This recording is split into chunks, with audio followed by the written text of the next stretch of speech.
ITI electrical adventure channel में आपका स्वागत है।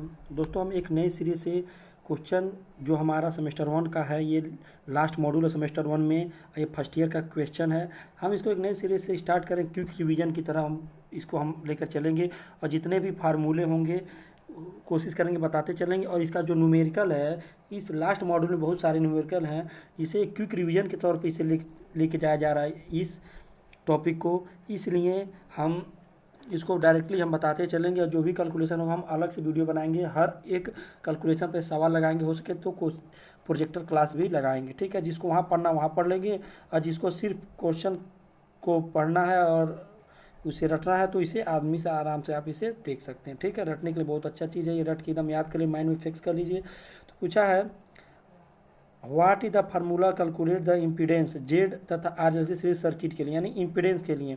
तो इम्पीडेंस को बाबू जेड कहा जाता है। ठीक है, इम्पीडेंस को टोटल जेड कहा जाता है।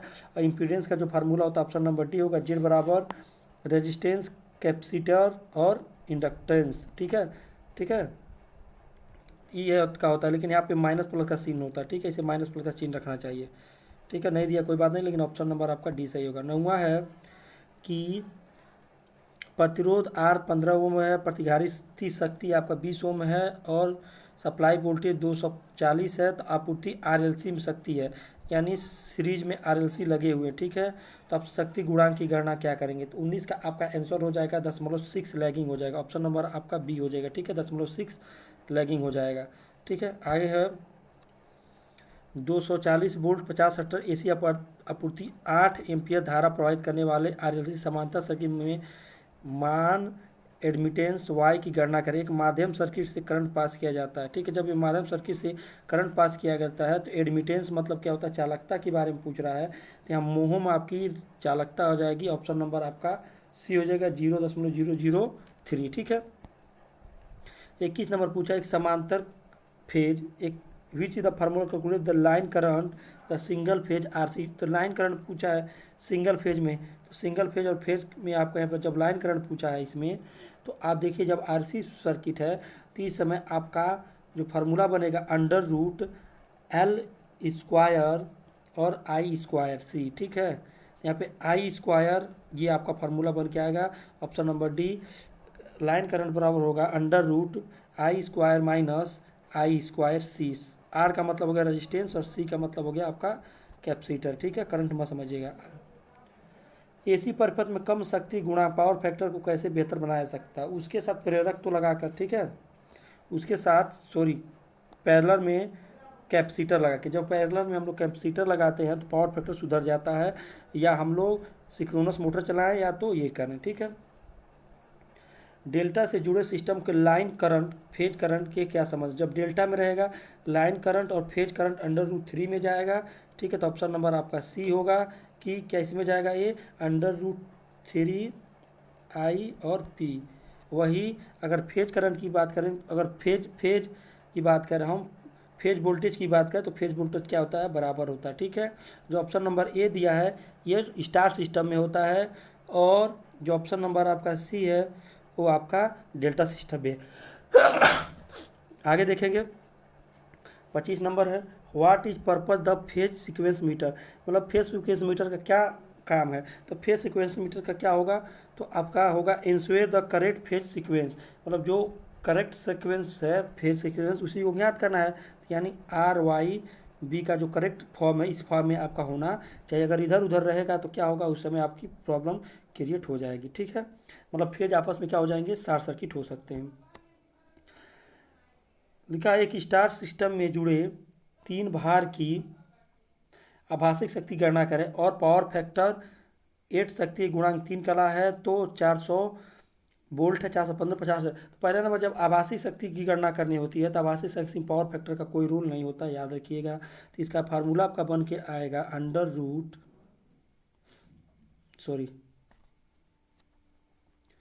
स्टार सिस्टम है तो अंडर रूट 3 इंटू 415 गुणे करंट आपका कितना दिया है? आपका करंट 10 एम्पियर दिया। ठीक है, जब इसका मल्टीप्लाई टोटल का करेंगे, जब इसका टोटल का मल्टीप्लाई आप करेंगे, ठीक है, ये फार्मूला होता है, तो आपका बन के यहाँ पे आएगा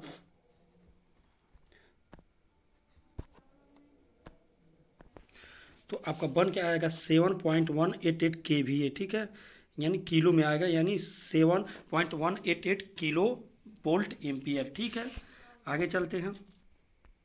27 नंबर है, 3 फेज शक्ति मापक 2 वाट मीटर विधि में से यदि एक शून्य पाठ्यांक का दूसरा कुल खपत पाठ्यांक तो शक्ति गुणांक क्या होगा। तो जब देखिए एक जीरो बताएगा, एक क्या बताएगा, एक शून्य बताएगा, तो उस समय आपका पावर फैक्टर क्या होगा 0.5 होगा, ठीक है, 0.05 होगा, ठीक है, 0.5 होगा, 0.5 होगा, ठीक है। अगर 1 वाट मीटर आपका क्या बताएगा, जीरो बताएगा, दूसरा उसे पूर्ण खपत बताएगा, ठीक है, तो 0.05 है।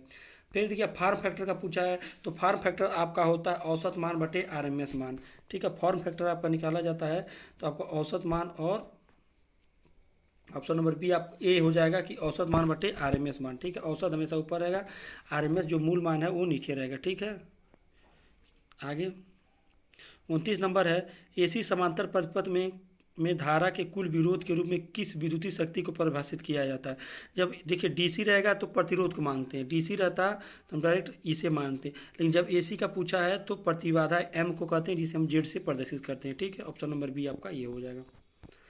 क्विक रिवीजन के सीरीज में हम लोग चल रहे हैं। तीसरा है, which AC circuit content the phase relation between V and I, ठीक है। फेज रिलेशन पूछा है, तो ये जो फेज रिलेशन देखेंगे भी और आई, तो यहाँ पे आप देखिए करंट आपका लगभग 90 डिग्री लैगिंग पे है, ठीक है, 90 डिग्री आपका लैगिंग है, तो यहाँ पे आप प्रतिरोध और प्रेरक परिपथ हो सकता है, ठीक है। नहीं सॉरी, वोल्टेज आपका आगे है, ठीक है। तो यहाँ पे आपका बन क्या आएगा बी, यानी ऑप्शन नंबर आपका क्या हो जाएगा बी, यानी प्रतिरोध और प्रेरक तो सर्किट, प्रतिरोध और आपका कौन सा सर्किट है, प्रेरक सर्किट है, ठीक है। 30 का बी है। 31वां है, 3 फेज प्रणाली में शक्ति सक्रिय शक्ति, ठीक है, 4 किलोवाट, आभासिक शक्ति 5 किलोवाट है, तो प्रतिक्रिया शक्ति ज्ञात कीजिए, ठीक है। अगर आप इसको निकालेंगे तो आप आराम से निकाल सकते हैं, तो इसका ऑप्शन आपका हो जाएगा 3 kVA, ठीक है। रिएक्टिव पावर यहाँ पे क्या हो जाएगा 3 kVA, ऑप्शन नंबर आपका सी है, ठीक है, ऑप्शन नंबर आपका सी है, रिएक्टिव पावर इन्होंने पूछा है, तो रिएक्टिव पावर आपका ये हो जाएगा। 32 नंबर, RLC श्रेणी पथ में किस स्थिति में अनुनाद होगा, किस स्थिति में अनुवाद होगा, जब XC और XL क्या हो जाते हैं, बराबर हो जाते हैं, ठीक है, यानी XC और XL यानी का इंडक्टेंस और कैपेसिटेंस दोनों बराबर होंगे। तो देखिए इंडक्टेंस और कैपेसिटेंस आपके ऑप्शन नंबर आपका क्या हो जाएगा बी हो जाएगा। इसमें प्रेरित प्रतिघात और एक्सल धारिता आपस में क्या है, बराबर है। जब आपका XC बराबर XL होता है तब आपका क्या होता है, अनुनादी परिपथ होता है, ठीक है, ठीक है, याद रखिएगा।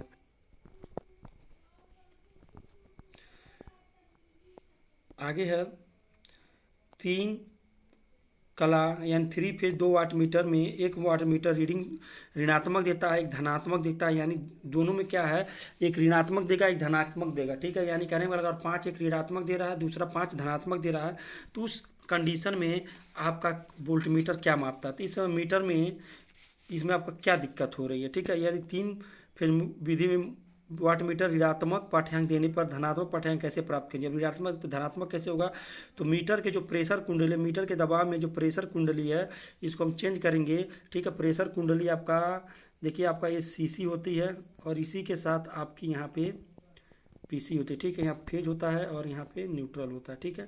फिर आगे की जो संक्रियाएँ हैं चलती रहती है, सीसी बोलते हैं, इसे पीसी यानी प्रेशर कॉइल बोलते हैं, ठीक है। इसके संयोजन को क्या किया जाता है, चेंज किया जाता है, ठीक है, ऋणात्मक से धनात्मक पाने के लिए।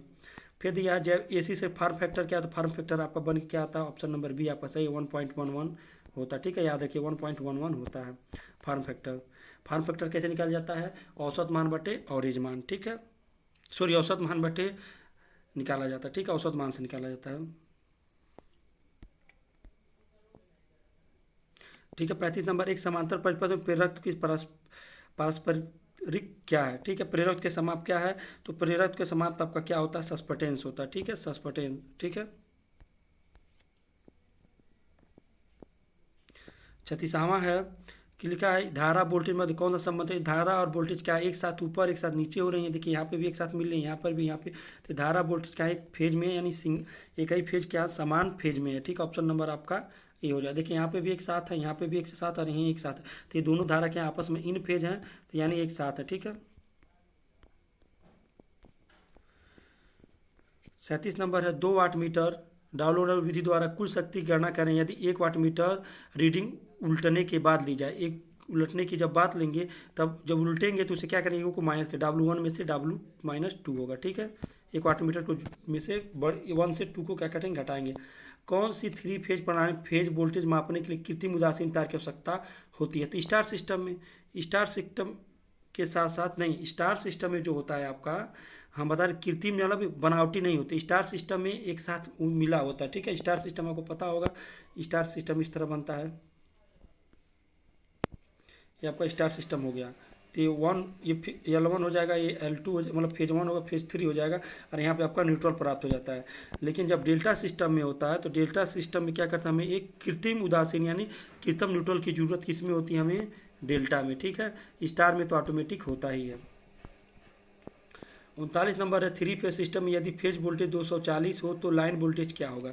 ठीक है, 200 फेज और लाइन वोल्टेज यहाँ पे पूछा है 39 का, तो आपका जो लाइन वोल्टेज आपका हो जाएगा 415 वोल्टेज हो जाएगा। ठीक है, फेज वोल्टेज अगर देखिए 3 फेज सिस्टम है, मतलब देखिए ये 3 फेज हैं, जब फेज हम नापते हैं तो इसे लाइन वोल्टेज कहते हैं। ठीक, जब एक फेज से और एक न्यूट्रल को नापते हैं इसे फेज वोल्टेज कहते हैं। तो फेज वोल्टेज आपका 240 है, न्यूट्रल टू फेज, अगर फेज तीनों मापेंगे तो 415 वोल्ट आएगा। ठीक है, आगे दिया है फार्म फैक्टर का सूत्र क्या है। तो फार्म फैक्टर का वही आप देखिए प्रभावी मान बटे औसत मान, पहले क्वेश्चन पूछ चुका था, मतलब प्रभावी मान बटे औसत मान, ये पहले भी क्वेश्चन पूछा है, इसी सीरीज में पूछा है। ठीक है, जिसे हम लोग प्रभावी मान बटे औसत मान कहते हैं। ठीक है, 41 नंबर क्वेश्चन है RLC श्रृंखला सर्किट प्रतिबाधा जेड की गणना करने के लिए किस सूत्र का उपयोग करते हैं।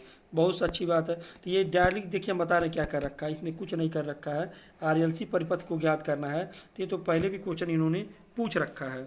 ठीक है, RLC में यानी जब निकालेंगे जेड बराबर निकाला जाएगा और under root option number D आपका यहाँ पे बन गया, अंडर R स्क्वायर एक्सल स्वर्गासम, वहाँ देखिए माइनस का चिन्ह लगा था, यहाँ स्वर्गासम का मतलब जो बड़ा होगा उसको घटा दिया जाएगा। ठीक है, एक्स बड़ा होगा तो एक्सएल बड़ा होगा तो एक्सल से घटाया जाएगा, एक्स ही बड़ा होता है एक्स से घटाया जाएगा। 42 नंबर है what is the power factor in the once the watt meter giving the negative reading 2 watt meter 3 phase, यानी शक्ति वाट में 1 वाट मीटर गिराता हो पाठ्यांक देता है उस समय क्या होगा। तो आपका लेस देन 5.5 कम होगा। ठीक है, ऑप्शन नंबर आपका डी है। 43 what is the phase disbalance between phase in the 3 phase circuit, यानी 3 फेज सिस्टम में फेज डिफरेंस कितना होता है तो 120 होता है। ठीक है, यानी एक इधर एक यहाँ एक यहाँ, यानी तीनों के बीच का कोण क्या होगा 120 होगा, और जब तीनों को जोड़ेंगे तो 360 होगा। ठीक है, इसीलिए 3 फेज में 120 रखते हैं और सिंगल फेज में 90 रखते हैं, पहले बार पढ़ा चुके हैं।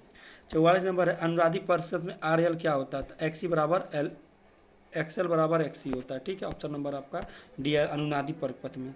What is quantity the rotating at constant axial vector, यानी स्थिर एंगुलर वेलासिटी में कितने परिणाम सूत्र घातक होते हैं, तो फेजर परिणाम हम लोग देते हैं। ऑप्शन नंबर आपका क्या हो जाएगा, सी हो जाएगा। ठीक है, आज के लिए इतना ही क्वेश्चन, ये मॉड्यूल आपका मॉड्यूल खत्म हो गया और ये सेमेस्टर साथ ही सेमेस्टर 1 भी खत्म हो गया। फर्स्ट ईयर वालों के लिए बहुत ध्यान दीजिए और सेमेस्टर 2 भी आपको पढ़ना है। ठीक है, साथ ही जो इसमें बहुत सारे जो न्यूमेरिकल हम अलग के से वीडियो में बनाएंगे, ये आपका क्विक रिविजन था। ठीक है, आज के लिए इतना ही, फिर मिलते हैं नेक्स्ट वीडियो में।